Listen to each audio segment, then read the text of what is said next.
A12 Lakshman ಕೂಡ ಈಗ surrender ಆಗಿದ್ದಾರೆ ಪೊಲೀಸರಿಗೆ.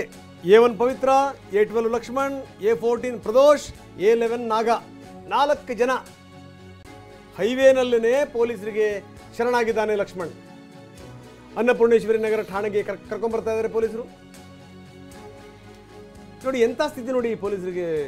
ನಾವು ಹೇಳೋದು ಮಲ್ತೇಶ್, ಒಂದ್ ಕಡೆಗೆ ಇಲ್ಲಿ ಪವಿತ್ರ ಗೌಡಂದು, ಇನ್ನೊಂದು ಕಡೆಗೆ ಅಲ್ಲಿ ಹಿಂಡು ದಂಡು ಧರ್ಮಸ್ಥಳದಲ್ಲಿ ಗುಂಡಿ ಗೊಟರು ಅಗಿತಾ ಇದ್ದಾರೆ. ಹೌದು ನೋಡಿ, ಎಲ್ಲಾ ಬಿಟ್ಬಿಟ್ಟು ಎಷ್ಟಿದೆ ಜಗತ್ತಲ್ಲಿ. ಕರೆಕ್ಟ್. ಎಲ್ಲಾ ಬಿಟ್ಬಿಟ್ಟು ನೋಡಿ ಪೊಲೀಸರು ಎಂತೆಂತ ವಿಚಾರಗಳಿಗೆ ತಲೆ ಕೆಡಿಸ್ಕೋಬೇಕು ಅಂತ. ಹೌದು ಹೌದು, ಹಾಗಾಗಿ ಹೋಗಿದೆ ಈಗ ಸನ್ನಿವೇಶ, ಹಾಗಾಗಿ ಹೋಗಿದೆ. ಆಮೇಲೆ ಅಗೈನ್ ಅಂದ್ರೆ ತಮ್ಮ ನಿಯಮಗಳನ್ನ ಅಥವಾ ಲಿಮಿಟ್ಸ್ಗಳನ್ನ ರೀತಿ ರಿವಾಜುಗಳನ್ನ ಮೀರಿ ಏನಾದರೂ ಪದೇ ಪದೇ ವರ್ತಿಸ್ತಾ ಇದ್ರೆ ಏನಾಗುತ್ತೆ ಅನ್ನುವಂಥದ್ದಕ್ಕೆ ಇವೆಲ್ಲವೂ ಕೂಡ ಈಗ ಸಾಕ್ಷಿ ರೂಪದಲ್ಲಿ ನಮ್ಮ ಮುಂದೆ ಇರುವಂಥದ್ದು. ಅದು ಮೊನ್ನೆ ಆದಂಥ MP ವಿಚಾರವಾಗಿ ನೀವು ಹೇಳ್ತಾ ಇದ್ರಲ್ಲ, MP ಒಬ್ರು ಅವ್ರ ವಿಚಾರವಾಗಿ ಆಗಿರುವಂಥ ವರ್ಡಿಕ್ಟ್ ಇರ್ಬೋದು, ಈಗ ಈ ವಿಚಾರವಾಗಿ ಕೊಟ್ಟಿರುವಂಥದ್ದು ಇರ್ಬೋದು. ಆಮೇಲೆ ಬಹಳಷ್ಟು ಮಂದಿ ಹೇಳ್ತಾ ಇರ್ತಾರೆ ಕೆಲವೊಂದು ಸಂದರ್ಭದಲ್ಲಿ ಕೊಲೆ ಆಗಿದೆ ಅನ್ನುವಂಥದ್ದು ಸತ್ಯ ಇರುತ್ತೆ, ಒಬ್ಬ ವ್ಯಕ್ತಿ ಬಾಡಿ ಬಿದ್ದಿರುತ್ತೆ, ಬಟ್ ಪ್ರೂವ್ ಮಾಡೋದಕ್ಕೆ ಅದು ಆಗಲ್ಲ.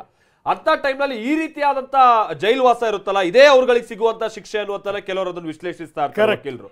ದರ್ಶನ್ ವಿಚಾರವಾಗಿನೂ ಕೂಡ ಕೆಲವರು ಒತ್ತಾಯಿಸ್ತಾ ಇದ್ದಿದ್ದು ಅದೇನೆ, ಇದ್ರಲ್ಲಿ ದರ್ಶನ್ ತಪ್ಪಿತಸ್ಥ ಅನ್ನುವಂತ ಪ್ರೂವ್ ಮಾಡೋದು ಬಹಳ ಕಷ್ಟ ಇರ್ಬೋದು. ಆದ್ರೆ ಇಷ್ಟು ಬೇಗ ಟ್ರಯಲ್ಸ್ ಕೂಡ ಶುರುವಾಗದೇ ಇರೋಕ್ಕಿಂತ ಮುನ್ನ ಇವರು ಬೇಲ್ ಪಡ್ಕೊಂಡ್ ಬರ್ತಾರೆ ಅಂತ ಅಂದ್ರೆ ಇನ್ನು ಎಲ್ಲಿಗೆ ಬಂತು ಕಾನೂನು ವ್ಯವಸ್ಥೆ ಅನ್ನುವಂತ ಕೆಲವರು ಪ್ರಶ್ನೆ ಮಾಡ್ತಾ ಇದ್ರಲ್ಲ.